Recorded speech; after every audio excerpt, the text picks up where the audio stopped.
Assalamualaikum warahmatullahi wabarakatuh.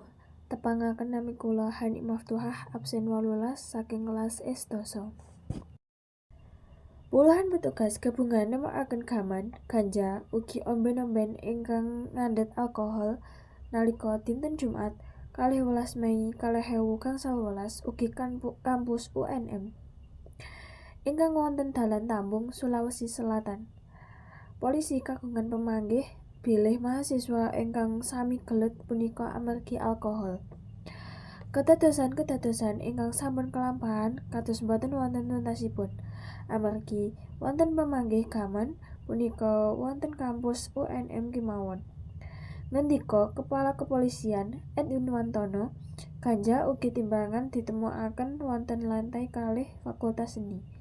Polisi ingkang nitip dumugi kos-kosan mahasiswa caket kampus ugi nemokaken gaman ingkang dipun simpen wonten kos-kosan. Pengelola kampus nyumenakaken sedaya mahasiswa laminipun 3 dinten amargi kuwatos boten bentuk susulan.